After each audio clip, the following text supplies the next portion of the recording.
ناظرین جب سے الیکشنز ہوئے ہیں ایک متنازع سی صورتحال پیدا ہو گئی ہے. جن کے پاس 65 سیٹیں تھیں انہوں نے اسی وقت وکٹری سپیچ جو ان کو نہیں کرنی چاہیے تھی نون لیگ کو, انہوں نے وہ کر کے انہوں نے تو اپنی جیت کا جشن منا لیا باوجود اس کے کہ چہرے سب کے افسردہ تھے. اس کے بعد کل سے ملاقاتوں کا سلسلہ شروع ہوا. پاکستان پیپلز پارٹی کی نون لیگ کی قیادت سے ملاقات ہوئی.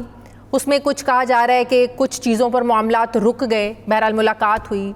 ادھر سے نون لیگ نے حکم دے دیا جی ایم کیو ایم بھی ہمارے پاس آ جائے, ہمارے دربار میں آ کے حاضری دے دیں. ادھر سے اب جو ایم کیو ایم ہے وہ بھی آ رہی ہے.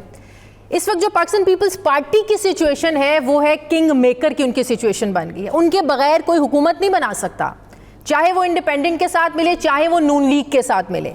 پاکستان پیپلز پارٹی کی اہمیت اس وقت بہت زیادہ بڑھ گئی, اس لیے وہ بہت اچھی ان کی بارگیننگ پوزیشن بہت زبردست ہو گئی ہے. اس وقت وہ جو چاہے انہیں مل بھی سکتا ہے.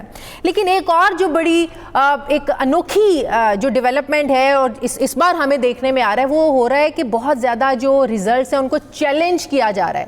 چیلنج کس بیس پہ کیا جا رہا ہے؟ فارم 45 پر ریزلٹس اور ہیں. فارم 45 جو ایک فائنل ڈاکیومنٹ ہوتا ہے اس پر ریزلٹس کچھ اور ہیں. اس کی بیس پر بہت سارے جو نتیجے ہیں ان کو چیلنج کر دیا گیا ہے. اس کا سلسلہ شروع کیا تھا کل سلمان اکرم راجہ صاحب نے. انہوں نے سب سے پہلے اون چودھری کے خلاف جو ان کی جو جیت تھی اس کو انہوں نے چیلنج کیا. اس کے بعد ایک یہ سلسلہ شروع ہو گیا. اب جو نواز شریف صاحب کا NA-15 مانسہرہ کا انتخابی نتیجہ اس کو بھی چیلنج کر دیا گیا ہے, ان کی کامیابی بھی چیلنج ہو گئی ہے. مریم نواز صاحبہ کی جو کامیابی ہے اس کو بھی چیلنج کر دیا گیا ہے. ریحانہ ڈار نے سیالکوٹ سے خواجہ آصف کی کامیابی چیلنج کر دی ہے.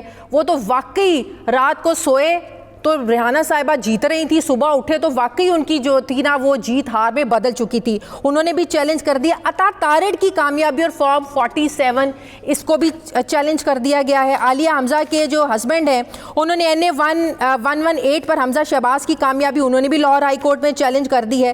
محمود الرشید نے بھی مخالف امیدوار کی کامیابی کو چیلنج کر دی ہے. شعیب شاہ نے اسلام آباد سے NA-47 کا نتیجہ ادھر سے بھی چیلنج ہو گیا ہے. خالد مقبول صدیقی کی کامیابی بھی چیلنج ہو گئی ہے. حیرانگی مجھے سب سے زیادہ اس بات پہ ہوئی, اب نواز شریف صاحب کہہ رہے ہیں کہ مانسہرہ میں ان کے ساتھ دھاندلی ہوئی ہے. یہ مذاق ہے, یہ کیا ہے, وہ بھی سمجھ نہیں آ رہی ان کے ساتھ دھاندلی کیسے ہوگی وہاں پہ. ہاں جی انہوں نے بھی چیلنج کر دیا. صورتحال کس طرف جائے گی یہ جوڑ توڑ بڑی اہمیت کا حامل ہے. اور پھر سب سے بڑا سوال یہ ہے کہ جب ایک طرف پی ٹی آئی یہ کلیم کر رہی ہے کہ جو ہمارے آزاد امیدوار جن کی تعداد زیادہ ہے, ہم اس وقت اس پوزیشن میں ہے کہ ہم وفاق میں بھی حکومت بنائیں, ہم پنجاب میں بھی بنائیں, KPK میں تو بنا ہی رہے ہیں, ان کو وہاں کسی کی ضرورت نہیں ہے, وہ تو وہاں بنائیں گے حکومت. لیکن وہ یہ کلیم کر رہے ہیں کہ جو آرڈرز ہمیں بانی PTI کی طرف سے ملیں گے ہم اس کو مد نظر رکھتے ہوئے عوام کو وہ سارا میسج دیں گے, پیغام دیں گے, لیکن ہم لوگ اس وقت پوزیشن میں ہیں کہ ہم لوگ حکومت بنائیں. آپ مانتے ہیں کہ اس وقت پاکستان پیپلز پارٹی ایک کنگ میکر کی ان کی ایک حیثیت بن چکی ہے؟ دیکھیں جی, اگر تو ہم نے یہاں اقتدار اور اختیار میں عوام کو شریک نہ کرنے کا فیصلہ کیا ہوا ہے اور عوام کے مینڈیٹ کی, عوام کے فیصلے کی, عوام کے جو جذبات و احساسات ہیں ان کی کوئی حیثیت نہیں ہے, تو پھر اس وقت زرداری صاحب اور بلاول صاحب بہت ہی بہترین پوزیشن میں ہیں. کیونکہ سودے بازی کرنی ہے, ہم نے خود ہی ایک بنا لیا. بندر بانٹ بھٹو صاحب نے جب مشرقی پاکستان میں ہوئے تھے ایک ضمنی انتخابات, عوامی لیگ کو کالعدم قرار دے دیا. اس کی 161 سیٹیں تھیں تو اس پہ کرائے گئے ضمنی انتخابات. جماعت اسلامی کو اچھی خاصی سیٹیں مل گئیں, باقیوں کو تو بھٹو صاحب نے کہا تھا یہ جو ریوڑیاں بانٹی جا رہی ہیں میں اس میں سے حصہ نہیں لوں گا. اگر تو ہم نے ریوڑیاں بانٹنی ہیں اور وہ بھی اپنوں کو دینی ہے تو پھر تو یہ بالکل ٹھیک ہے. جو بنیادی چیز ہے, دیکھیں یہ جو یورپی یونین ہے یا امریکہ ہے, تو دی اب ریوڑیاں لینے سے انکار کرے کون, تب تو انکار نہیں, میں آتا ہوں نا. نہیں, وہ سچویشن ہو چکی ہے لوگوں نے. اور یہ آپ کو بتاؤں کہ اس وقت اگر آپ وہ دیکھیں نا, جو ایک یعنی خاتون ابھی بنی ہیں, انہوں نے کہا ہے کہ میں لوٹا بن کے تو ذلیل نہیں ہونا چاہتی. لوگوں کو سب پتہ لگ گیا ہے بالکل کہ یہ نہیں. دیکھیں جو یورپی یونین نے کہا, جو امریکہ نے کہا, اس کا ایک تو ان کو کوئی حق نہیں ہے کہ وہ ہمارے اندرونی معاملات میں مداخلت کریں. بالکل صحیح. بالکل صحیح. Agreed. دوسری بات یہ ہے کہ ان کا پریشر لینے کی بھی ہمیں ضرورت نہیں ہے. ہم ایک آزاد اور خود مختار ریاست ہیں. Agreed. لیکن اس پر غور تو ہمیں کرنا چاہیے. اپنے گریبان میں تو جھانکنا چاہیے.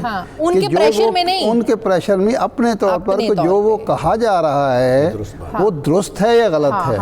یہ موقع ہم نے فراہم کیا ہے یا وہ جھوٹ بول رہے ہیں, وہ کسی اپنے ایجنڈے کے تحت یہ کر رہے ہیں. یہ بنیادی چیز ہے. صحیح. یہ جو جگہ جگہ RO آفس کے لوگ باہر پروٹیسٹ کر رہے ہیں, یہ فارم 47 اتنے بڑے پیمانے پر جس طریقے سے وہ کیا جا رہا ہے, اس کو چیلنج کیا جا رہا ہے, اس پر کوئی غور تو کرنا چاہیے. 47 تو یہ جو کچھ ہو رہا ہے اس پر کسی کو غور تو کرنا چاہیے. آپ کو یاد ہوگا کہ پچھلے الیکشن میں 18 کے الیکشن میں اور 13 کے الیکشن میں, 13 کے الیکشن کو زرداری صاحب نے آروز کا الیکشن کہا تھا. آپ زرداری صاحب نے یہ اور سب سے بڑا اعتراض یہی تھا کہ ہمارے جو نامزد نمائندے تھے یا ایجنٹ تھے ان کو 45 فارم نہیں دیا گیا پریزائڈنگ آفیسر نے, اور 47 میں گڑبڑ کی گئی. یہ سب سے بڑا الزام تھا نا. اب فافن کیا کہہ رہا ہے؟ فافن کی جو رپورٹ آئی ہے اس میں کہا گیا ہے کہ 29% یہ بہت بڑا فگر ہے. 29% پولنگ اسٹیشنز پر وہ 45 کا جو فارم ہے وہ چسپاں ہی نہیں کیا گیا, جو کہ ایک قانونی ضرورت ہے, آئینی ضرورت ہے. بہت بڑی فگر ہے, بہت بڑی فگر. اچھا, دوسری جو اس سے پہلی جو پابندیاں وغیرہ جو کچھ ہوا اس کو ہٹ دے. بنیادی چیز یہ ہے کہ عوام کو جب ان کو کہا گیا ہے کہ انوائٹ کیا گیا ہے کہ آئیں جی اپنا رائے دیں, اپنے جذبات کا قانونی طریقے سے اظہار کریں, اپنی رائے کا اظہار کریں. جب انہوں نے اظہار کر دیا تو اب اس کو رسپیکٹ کرنا چاہیے. ابھی تک رزلٹ کمپلیٹ نہیں ہوئے اور رزلٹ جو ہے آپ کے اپنے لوگ جو ہیں, آپ کے اپنے لوگ یعنی پیپلز پارٹی کے لوگ چیلنج کر رہے ہیں ان کو. بالکل. اور آپ حکومت سازی شروع ہو گئے ہیں. نہیں, حیرانگی کی بات یہ ہے کہ آپ لوگ کہہ رہے ہیں اور اس پارٹی جس پارٹی نے اکثریت حاصل کی ہے, جس کے زیادہ نمبرز ہیں, وہ کسی قطار شمار مجھے حیرانگی اس بات کی ارشاد عارف صاحب کہ آپ کے پاکستان پیپلز پارٹی کے اپنے لوگ یہ بات کہہ رہے ہیں کہ ہمارے ساتھ یہاں پر دھاندلی ہوئی ہے جن کے ساتھ آپ بیٹھنے جا رہے ہیں, تو آپ کا اخلاقی طور پر آپ کا موریلی جواز کیا بنتا ہے؟ کوئی تک نہیں بنتا.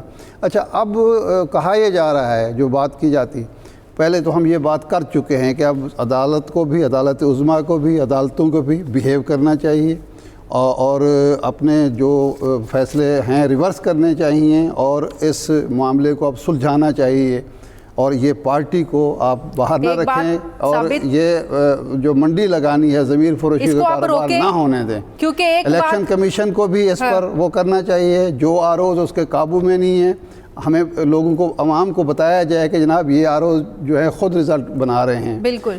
ابھی تھوڑی دیر پہلے نوٹس لیے ہے الیکشن کمیشن نے, 2-4 نتائج روکے بھی ہیں اور نوٹس بھی کیے ہیں کہ بھئی یہ کام اب جو آپ کریں گے ایک لمبا پھر نیا پروسیس شروع ہوگا, پہلے سے آپ کا کنٹرول ہونا چاہیے تھا, اور آپ اس چیز کو انشور کرتے. کیونکہ ایک بات ثابت ہو چکی ہے کہ جتنا آپ نے ٹائٹ کرنا تھا کر لیا, جتنا آپ نے ان کو روکنا تھا روک لیا, اس کے باوجود بھی عوام نے آپ کو اپنا فیصلہ سنا دیا. اور ایک اور امپورٹنٹ چیز, عوام نے جو اپنا فیصلہ دیا ہے نا, یہ تحریک انصاف کی کوئی 3.5 سالہ کارکردگی پر انہوں نے فیصلہ نہیں دیا ہے. یہ عوام نے فیصلہ دیا ہے کہ پچھلے 2 سالوں سے, خاص طور پر پچھلے 1 سال سے, ایک پارٹی کو جس طرح آپ نے نکرے لگانے کی یا کھڈے لگانے کے لیے آپ نے ترکیبیں استعمال کرنی شروع کی ہوئی, یہ اس کے خلاف ریفرینڈم دیا ہے. یہ کوئی تحریک انصاف کی کارکردگی پر عوام نے فیصلہ نہیں دیا. اس لیے ہوش کے ناخن لینے چاہیے ہمارے اداروں کو بھی